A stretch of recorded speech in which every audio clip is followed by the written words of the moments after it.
नमस्कार विद्यार्थी मित्रांनो, मांगलेकर कॉमर्स इन्स्टिट्यूट तर्फे मी 12th book keeping and accountancy या सब्जेक्टवरील रिव्हिजन लेक्चर्स घेऊन येत आहेत, ज्या माध्यमातून जी अपकमिंग एक्झामिनेशन HSC बोर्डचे 11 फेब्रुवारी पासून स्टार्ट होणार आहे आणि 28 फेब्रुवारी 2025ला आपला जो काय बुक कीपिंग अँड अकाउंटिंग या सब्जेक्टवरील पेपर होणार आहे, त्या पेपरमध्ये तुम्हाला जास्तीत जास्त चांगल्या पद्धतीनं प्रेझेंटेशन करता येईल, जास्तीत जास्त चांगल्या पद्धतीने मार्क्स मिळवता येतील, त्यासाठी मी तुम्हाला रिव्हिजन लेक्चर्स घेऊन येत आहे.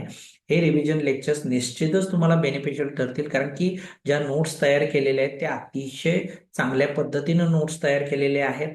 प्लस व्हिडिओ लेक्चर्स आपण जे प्रोव्हाइड करणार आहोत, आपण ते A to Z जे ऑल टॉपिक्स आहेत त्याच्यावरती प्रोव्हाइड करणार आहोत. प्रॉब्लेम्स कशा प्रकारे सॉर्ट आउट करायचे आहेत, सॉल्व किती चांगल्या पद्धतीने प्रेझेंट करायचं आहे आपल्याला, त्याचीही इन्फॉर्मेशन मी तुम्हाला स्टेप बाय स्टेप देणार आहे.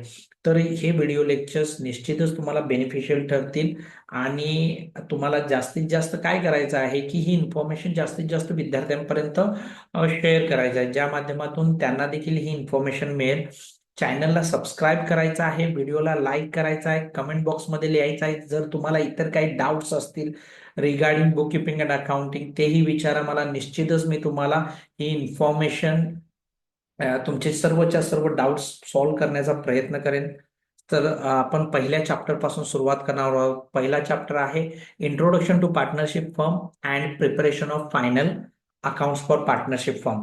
आता यामध्ये काय होतं की आपण दोन भागामध्ये हा चॅप्टर डिवाइड केलेला आहे. Unit number 1 introduction to partnership firm and unit number 2 मध्ये आपण पार्टनरशिप फायनल अकाउंट्स कशा प्रकारे तयार करायचं आहे ते पाहायचं आहे. तर इंट्रोडक्शन टू पार्टनरशिप फर्म पाहूया.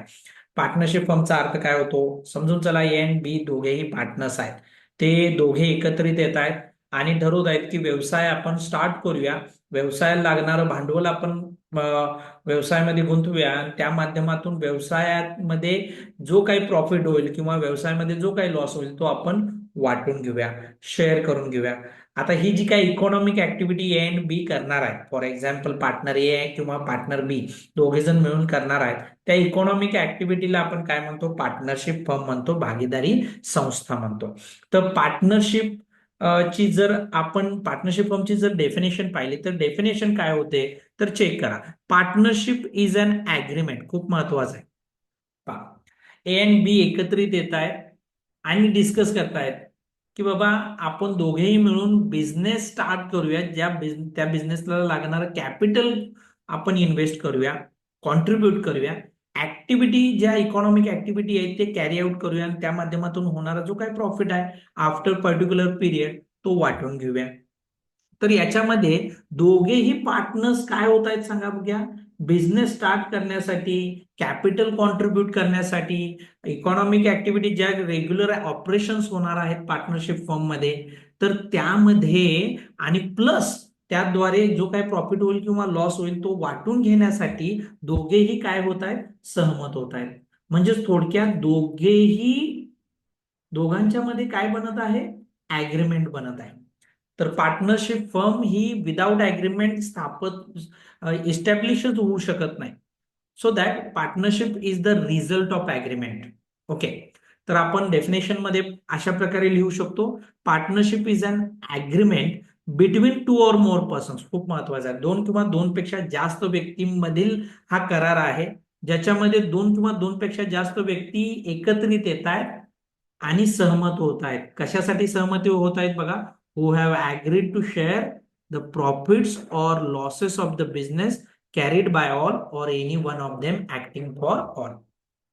दोन किंवा दोनपेक्षा जास्त व्यक्ती एकत्रित येतील, व्यवसायासाठी लागणारं भांडवल ते काय करतील, व्यवसायामध्ये गुंतवतील, व्यवसाय चालवतील सर्वजण मिळून किंवा एखादी व्यक्ती सर्वांसाठी मिळून व्यवसाय चालवेल आणि त्यातून होणारा प्रॉफिट किंवा लॉस वाटून घेण्यासाठी ते काय होत आहेत, सहमत होत आहेत, ऍग्रीड होत आहेत.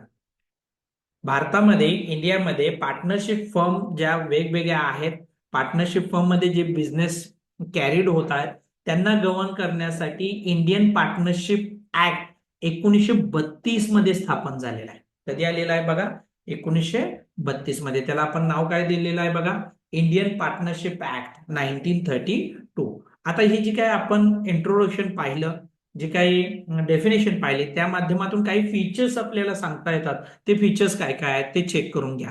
फीचर्स काय आहेत बघा. Partnership is the result of agreement. पहा, दोन किंवा दोनपेक्षा जास्त व्यक्ती एकत्रित येत आहेत तर निश्चितच त्यांच्यामध्ये अग्रीमेंट असणं गरजेचं आहे. विदाउट अग्रीमेंट पार्टनरशिप एक्झिस्टच होऊ शकत नाही. मग हा अग्रीमेंट कसा असू शकतो? Agreement of partnership business may be in oral or in written form. Partnership firm जी आहे तिचा जो अग्रीमेंट आहे, जे काय पार्टनर्स बनवणार आहेत ते एकतर ओरली बनवतील किंवा रिटर्न फॉर्म मध्ये बनवतील. तसं काही कंपल्शन नाही आहे. पण जर पार्टनर्स मधील जे काही भविष्यातील डिस्प्यूट्स आहेत, फ्युचर डिस्प्यूट्स आहेत, वाद जे आहेत ते जर टाळायचे असतील तर निश्चितच लक्षात ठेवा पार्टनरशिप फॉर्मचा अग्रीमेंट कसा असला पाहिजे? रिटर्न फॉर्म मध्ये असला पाहिजे. रिटर्न फॉर्म मध्ये जर बिझनेस कशा प्रकारे कॅरीड होणार आहे त्याच्या टर्म्स अँड कंडिशन्स मेन्शन केलेले असतील तर निश्चितच पार्टनरशिप फॉर्मला देखील फ्युचरमध्ये जर काही डिस्प्यूट्स अराईज होत असतील पार्टनर्समध्ये तर ते काय करता येतात? इलिमिनेट करता येतात. ठीक आहे, चालेल. नेक्स्ट वन पहा. Registration of partnership firm Indian partnership act 1932 नुसार काय सांगितलेलं आहे? प्रोव्हिजन असा आहे की इंडियन पार्टनरशिप ऍक्ट 1932 काय सांगते? इन इंडियामध्ये ऑप्शनल आहे. ऑप्शनल म्हणजे काय? कुणालाही त्यांनी कंपल्शन केलेलं नाही. रजिस्ट्रेशन कंपल्शन असावं की ऑप्शनल असावं ते प्रत्येक स्टेटचा विषय आहे. जर इंडियन पार्टनरशिप ऍक्ट 1932 नुसार जर पाहिलं तर ऑप्शनल आहे इन इंडियामध्ये. आता पर्टिक्युलर स्टेट समजून चला महाराष्ट्र स्टेटमध्ये आला तुम्ही तर महाराष्ट्र स्टेटमध्ये महाराष्ट्र स्टेट गव्हर्नमेंट म्हणते की रजिस्ट्रेशन ऑफ पार्टनरशिप फर्म, जर पार्टनरशिप फर्म तुम्ही महाराष्ट्र स्टेटमध्ये स्टार्ट करत असाल तर निश्चितच कंपल्सरी आहे तिचं रजिस्ट्रेशन करणं, नोंदणी करणं. नेक्स्ट वन आहे पार्टनर्सनी जे काही बिझनेस स्टार्ट करण्याचं ठरवलेलं आहे तो पार्टनरशिप बिझनेस, पार्टनरशिप फर्म कायद्याच्या चौकटीत बसून काम करत असले पाहिजे. म्हणजेच थोडक्यात कायद्याच्या चौकटीत बसणारा, कायद्यानुसार चालणारा बिझनेसच त्यांना करता येईल, लॉफुल बिझनेसच करता येईल, असेच कंडक्ट, असेच ऍक्ट करता येतील पार्टनर्सना जे कायदेशीर आहे. इलिगल बिझनेस, इलिगल ऍक्टिव्हिटी पार्टनर्सना करता येणार नाहीये. नेक्स्ट वन, पार्टनरशिप फॉर्म जर फॉर्म करायचे असेल तर आपण ऑलरेडी पाहिलेलं आहे कमीत कमी 2 व्यक्तींची आवश्यकता आहे. आणि जास्तीत जास्त कमाल मर्यादा किती आहे तर त्याची इन्फॉर्मेशन इंडियन पार्टनरशिप ऍक्ट 1932 मध्ये सांगितलेलं नाही, तर कंपनी ऍक्ट 2013 मध्ये त्याची इन्फॉर्मेशन दिलेली आहे. जास्तीत जास्त 50 पार्टनर म्हणून व्यवसायात चालतील, पार्टनरशिप फर्म मध्ये चालतील. 51वा भागीदार पार्टनरशिप फर्म मध्ये अलाउड केला जाणार नाही. तर मिनिमम 2 पार्टनर आणि मॅक्झिमम किती आहे? 50 पार्टनर्स. पुढे चला. पार्टनर्सची लायबिलिटी कशी राहणार आहे पार्टनरशिप फर्म मध्ये? लायबिलिटी म्हणजे देयता, म्हणजे जबाबदारी. फॉर एक्झाम्पल पहा, इकॉनॉमिक ऍक्टिव्हिटी करतायत पार्टनर्स, त्या माध्यमातून काही वेळेला अशी परिस्थिती उद्भवू शकते की काही पिरियड नंतर फर्मच्या असेट्स पेक्षा लायबिलिटीज जास्त होऊ शकतात आणि वेळेत देणी भागवलेली नसल्यामुळे फर्म इन केस बँकरप्ट होऊ शकते. आणि अशा केसमध्ये फर्मचे असेट्स तर सफिशियंट राहणार नाहीयेत फर्मच्या लायबिलिटीज पे करण्यासाठी. तर अशा परिस्थितीमध्ये ज्या अनसेटल्ड डेप्ट्स आहेत, अनसेटल्ड लायबिलिटीज आहेत, ती जी अमाऊंट आहे अनसेटल्ड लायबिलिटीची ती पार्टनर्सच्या प्रायव्हेट इस्टेट मधून ते पैसे कव्हर करण्यात येतील. म्हणजे पार्टनर्सची लायबिलिटी ही काय आहे? अनलिमिटेड आहे, अमर्यादित आहे. पहा, हा एक ड्रॉबॅक आहे पार्टनरशिप फर्मचा, ज्याच्यामध्ये रिस्क राहते. जर फर्मच्या असेट्स मधून फर्मच्या पूर्ण लायबिलिटीज सेटल होऊ शकल्या नाही तर अशा वेळेला पार्टनर्सच्या प्रायव्हेट इस्टेट मधून पैसे रिकव्हर केले जातील. आणि हे रिकव्हर कुणाकडून केले जातील? जे क्रेडिटर्स आहेत फर्मचे. निश्चित लक्षात ठेवा, हा एक ड्रॉबॅक आहे. नेक्स्ट, पार्टनरशिप फर्म जे पार्टनर्स चालवत आहेत त्याच्यामध्ये जी काय मॅनेजमेंट आहे त्या मॅनेजमेंटमध्ये ईच अँड एव्हरी पार्टनरला ऍक्टिव्ह पार्टिसिपेट म्हणजे सक्रिय सहभाग नोंदवण्याचा अधिकार आहे. Each and every partner can check the books of accounts, can interfere in to the day to day management of the business. एखादा पार्टनर दुसऱ्या पार्टनरला मॅनेजमेंटमध्ये सक्रिय सहभाग नोंदवण्यापासून रोखू शकत नाही. म्हणजे थोडक्यात मॅनेजमेंट कशा फॉर्म मध्ये असतं पार्टनरशिप फॉर्मचा? डेमोक्रेटिक फॉर्म मध्ये असतं. कोणत्या फॉर्म मध्ये? डेमोक्रेटिक फॉर्म मध्ये. Next one, the process of dissolution of partnership form. Dissolution म्हणजे to comes to an end. To comes to an end. एक मिनिट पहा, टू कम्स टू अन एंडचा अर्थ काय होतो की जर पार्टनरशिप फर्म बंद करायची असेल पार्टनर्सना, तर पार्टनर्स ना इतकी मोठी काही कायदेशीर प्रक्रिया पूर्ण करायची नाहीये. कॉम्प्लेक्स लिगल प्रोव्हिजन्स मधून जाण्याची गरज नाही. अतिशय सिंपल प्रोसेस आहे. एखादा पार्टनर अदर पार्टनरला ऍज पर रिटर्न नोटीस देऊन देखील काय करू शकतो? पार्टनरशिप फॉर्म बंद करू शकतो. आणि जर पार्टनरशिप डीड मध्येच माहिती दिलेली असेल कधी फर्म बंद होणार आहे, तर निश्चित त्या पिरियड नंतर फर्म बंद होऊ शकतो. तर प्रोसेस कशी आहे डिझोल्युशनची? व्हेरी सिंपल आहे. रिलेशन बिटवीन पार्टनर्स मध्ये कशा स्वरूपाचे असतात? प्रिन्सिपल अँड एजंट फॉर्म मध्ये आहे. म्हणजे partner as an economic activity करत असताना, डेली बिझनेस ऑपरेशन्स करत असताना तो एजंट म्हणून काम करत असतो. आणि समजून चला प्रॉफिटमध्ये त्याला हिस्सा घ्यायचा आहे, असेट्स मध्ये त्याला शेअर भेटणार आहे, तर त्यावेळेला तो प्रिन्सिपल म्हणून काम करतो. म्हणजे थोडक्यात पार्टनर्स मधील रिलेशन्स कसे आहेत? प्रिन्सिपल अँड एजंट फॉर्म मध्ये आहेत. नेक्स्ट वन आहे, partners are jointly owner in to the assets of the firm. फर्मच्या ज्या असेट्स क्रिएट होणार आहेत त्याच्यामध्ये पार्टनर जॉईंटली ओनर आहेत, संयुक्तपणे. कुणाही एका पार्टनरची असेट मध्ये ओनरशिप असणार नाही. सर्वांची त्यांचा जो काय प्रॉफिट शेअर आहे त्यानुसार असेटमध्ये ओनरशिप असेल. त्याच पद्धतीने पार्टनर्स जे काही फर्मच्या लायबिलिटी क्रिएट होणार आहेत त्या लायबिलिटीसाठी ते कसे लायबल आहेत? जॉईंटली लायबल आहे. एकटा पार्टनर फक्त लायबल राहणार नाहीये. लायबिलिटी कशी असते? जॉईंटली आणि सेव्हरली असते. सेव्हरलीचा अर्थ असा आहे, एखादा पार्टनर जर इन्सॉल्वंट झाला तर त्याची लायबिलिटी ही अदर पार्टनर्सनी काय करायची आहे? शेअर करायची आहे. ती विभक्त होते त्यावेळेला. तर पार्टनर्स जॉईंटली ओनर आहेत in to the assets of the partnership firm and they are jointly and severally liable for the liability of the partnership firm. हे काही फीचर्स आहेत पार्टनरशिप फॉर्मचे. आता आपल्याला पाहायचं आहे, एक्झामिनेशनच्या दृष्टिकोनातून खूप महत्वाचं आहे. बऱ्याच वेळेला प्रश्न विचारलेला आहे, पार्टनरशिप डीड म्हणजे काय? पहा, मी सांगितलेलं होतं partnership is the result of agreement.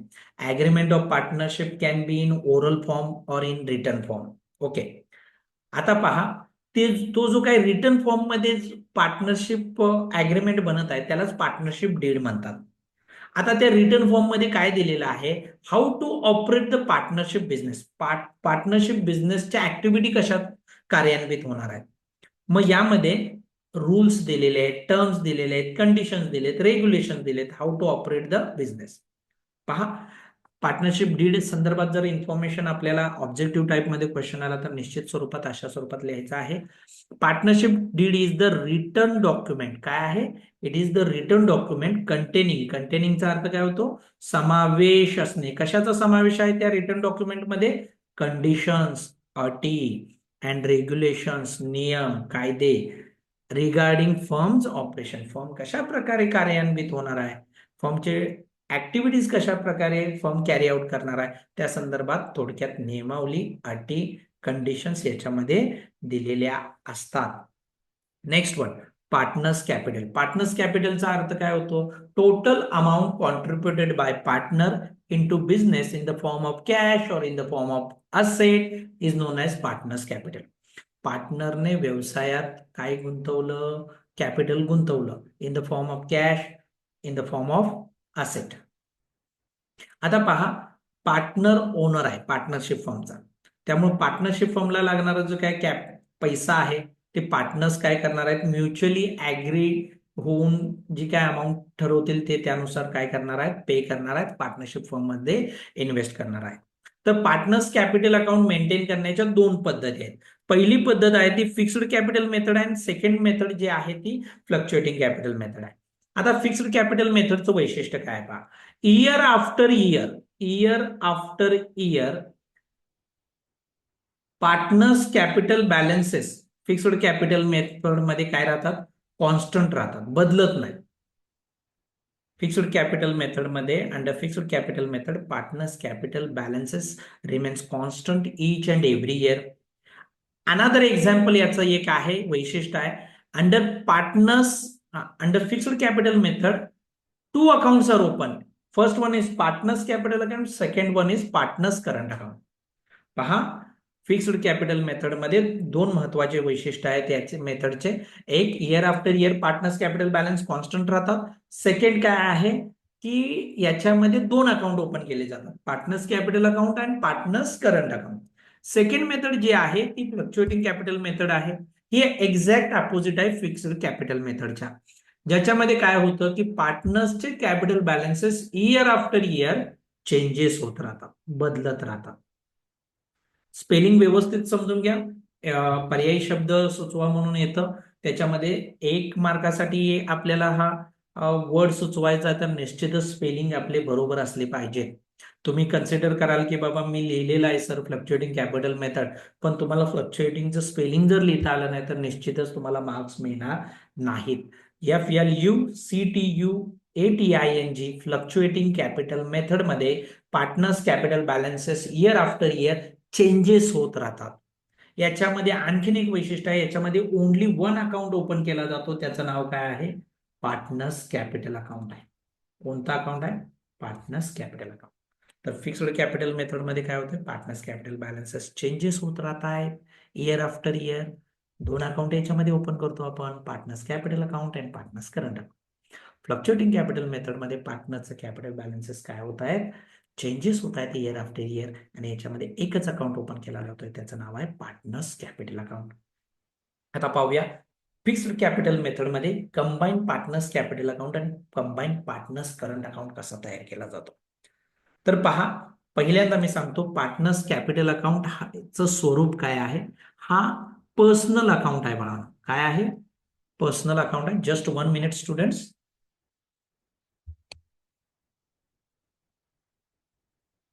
असा प्रॉब्लेम होतोय शेअर करत असताना. ओके, हा याचं फॉर्म काय आहे? पर्सनल अकाउंट आहे, निश्चित लक्षात ठेवा. आता आपल्याला बिझनेस एंटिटी कॉन्सेप्ट नुसार माहित आहे बिझनेस अँड ओनर दोघेही सेपरेट आहे. बिझनेसला ओनर चालवतोय, सगळं बरोबर आहे, पण आपल्याला अकाउंटिंग मध्ये each and every transaction in the perspective कोणाच्या पॉईंट ऑफ व्ह्यूनं रेकॉर्ड करायचे आहेत? बिझनेसच्या पर्स्पेक्टिव्हनं रेकॉर्ड करायचे आहेत, बरोबर आहे. तर ओनरचा पर्स्पेक्टिव्ह आपल्याला लक्षात घ्यायचा नाहीये. तर व्यवसायामध्ये जे काय कॅपिटल इन्व्हेस्ट केलेलं आहे पार्टनरने, तर व्यवसाय काय म्हणतो की मी पैसे देणं लागतो. कुणाला देणं लागतो? ओनरला देणं लागतो. म्हणून कॅपिटल व्यवसायाची लायबिलिटी असते. आता आपण रेकॉर्ड करत असताना कशा स्वरूपात रेकॉर्ड करायचं आहे? क्रेडिट साइड म्हणजे जे जे पैसे आपण देणं लागतोय पार्टनरना ते क्रेडिट साईडला नोंदवायचे. आणि डेबिट साईड म्हणजे काय आहे? जे जे पैसे आपल्याला मिळायचे आहेत, घ्यायचे आहेत, पैसे वसूल करायचे आहेत पार्टनरकडून, पार्टनरच्या कॅपिटलमधून वसूल करायचे आहेत, ते आपण डेबिट साईडला लिहिणार. ओके. तर व्यवसायामध्ये ज्या वेळेला फिक्स्ड कॅपिटल मेथडनुसार व्यवसायामध्ये पार्टनर्सनी जे काही कॅपिटल गुंतवलेलं आहे ती अमाऊंट कुठे लिहिली जाते? इनिशियल कॅपिटल बॅलन्स क्रेडिट साईडला लिहिला जातो. त्याच्या व्यतिरिक्त काही ऍडिशनल कॅपिटल इंट्रोड्यूस केलेलं असेल ड्युरिंग द इयर, ती अमाऊंट देखील कुठे लिहिली जाते? क्रेडिट साईडला नोंदवली जाते पार्टनर्स कॅपिटल अकाउंटच्या क्रेडिट साईडला फिक्स्ड कॅपिटल मेथडनुसार. आता पहा, पार्टनर्स कॅपिटल अकाउंट निश्चित लक्षात ठेवायचं आहे, कॅपिटल लायबिलिटी आणि लायबिलिटीचा बॅलन्स नेहमी क्रेडिट बॅलन्स असतो, त्यामुळे क्रेडिट साईडच एक्सेस येणार आहे. त्यामुळे दोन्ही साईडला लिहून घेऊन आपण टू बॅलन्स कॅरीड डाऊन जो लिहिला, हा काय शो करतोय आपल्याला माहित आहे? क्रेडिट बॅलन्स शो करतोय. Partners capital account always shows credit balance लिहून दिलेला आहे बघा मी, आणि तो कुठं शो केला जातो? ऍपेड केला जातो बॅलन्स शीटच्या लायबिलिटी साईडला. फिक्स्ड कॅपिटल मेथडमध्ये पार्टनर्सनी व्यवसायामध्ये गुंतवलेलं सुरुवातीचं कॅपिटल हे पार्टनर्स कॅपिटल अकाउंटच्या क्रेडिट साईडला ब्रॉट डाऊन करण्यात येतं. चालू वर्षामध्ये त्यांनी काही ऍडिशनल अमाऊंट कॅपिटल म्हणून कॅश किंवा असेटच्या फॉर्ममध्ये इन्व्हेस्ट केलेली असेल तर ती पार्टनर्स कॅपिटल अकाउंटच्या क्रेडिट साईडला नोंदवण्यात येते. आता partners capital account always credit balance show करतो आणि तो बॅलन्स शीटच्या लायबिलिटी साईडला शो करण्यात येतो.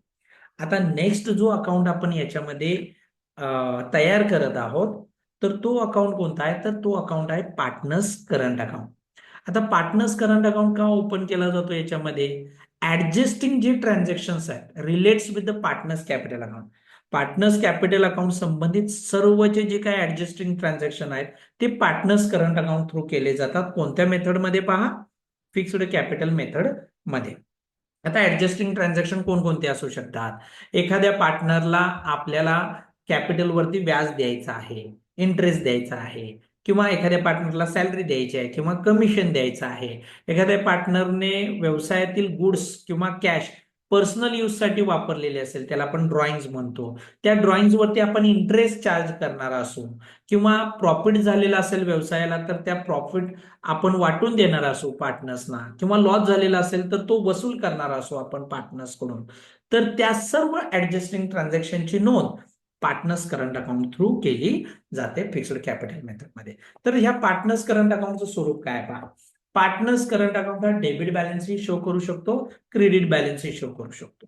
तर डेबिट बॅलन्स जर इनिशियल कॅपिटल करंट अकाउंट वरती असेल तर तो टू बॅलन्स ब्रॉट डाऊन म्हणून लिहायचा आहे, आणि जर क्रेडिट बॅलन्स असेल तर तो कुठं शो करायचा आहे, पार्टनर्स करंट अकाउंटच्या क्रेडिट साईडला.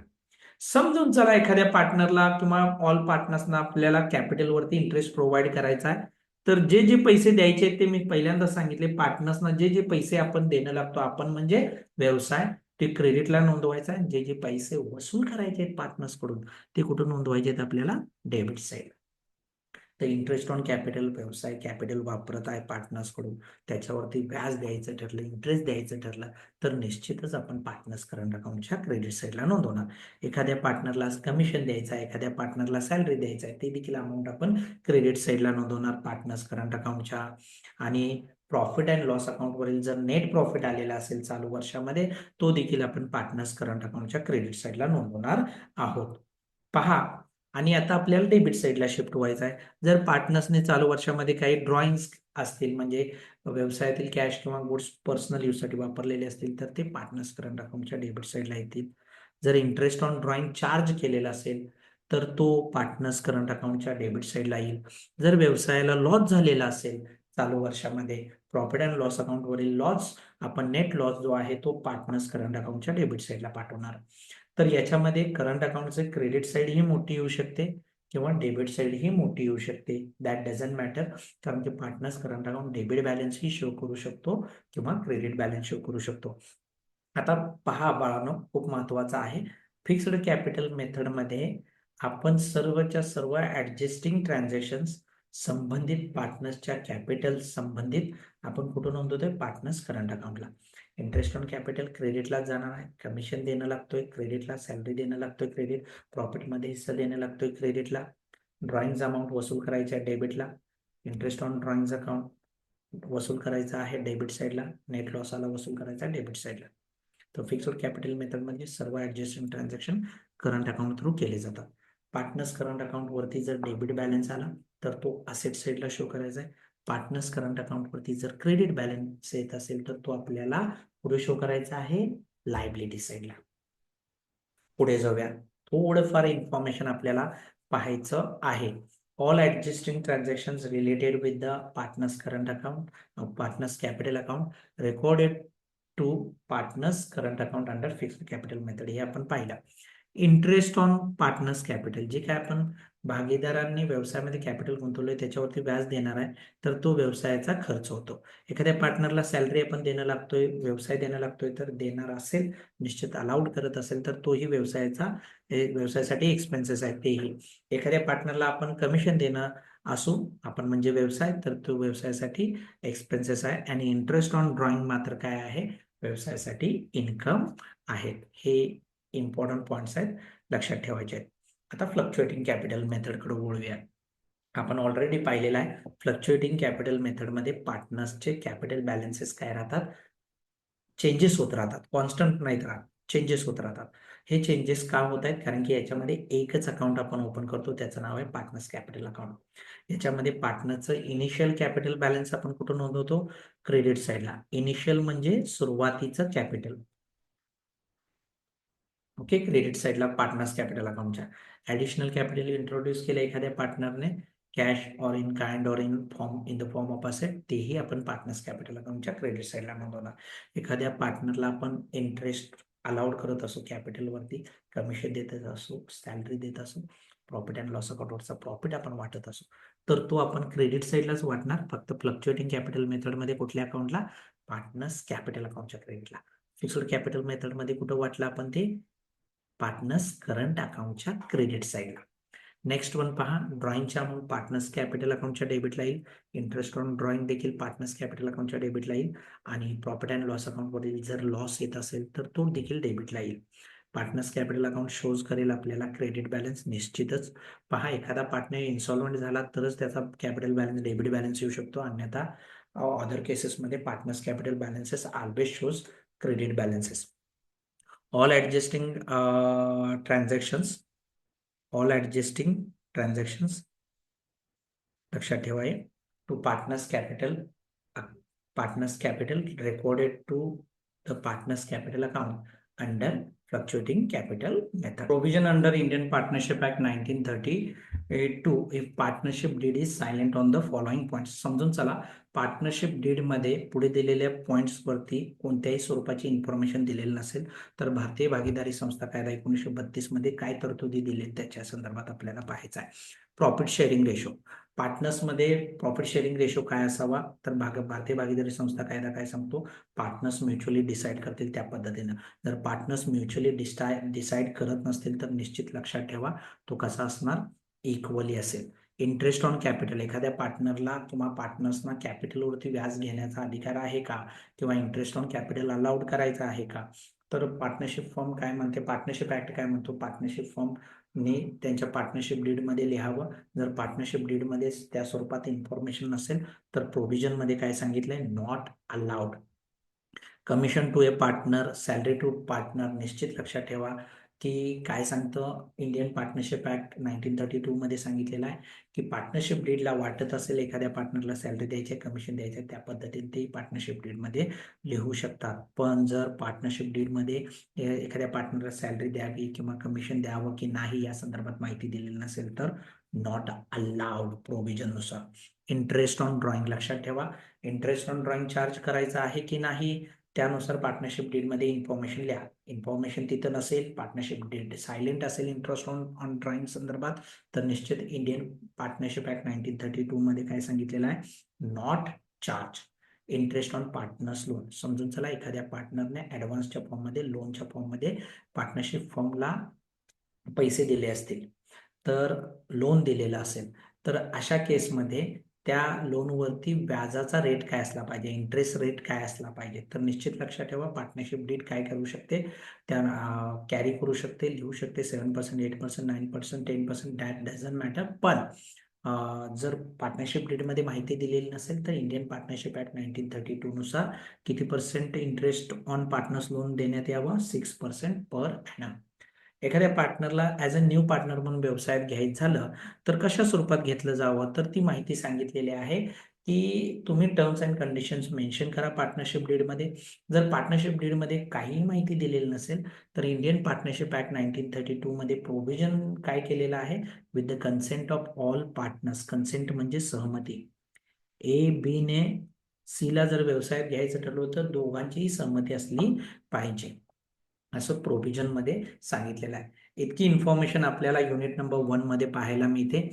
युनिट नंबर 2 मध्ये आपण पार्टनरशिप फर्म साठी फायनल अकाउंट्स कशा स्वरूपात तयार करायचे ते देखील पाहणार आहोत. ते नेक्स्ट लेक्चर मध्ये पाहू.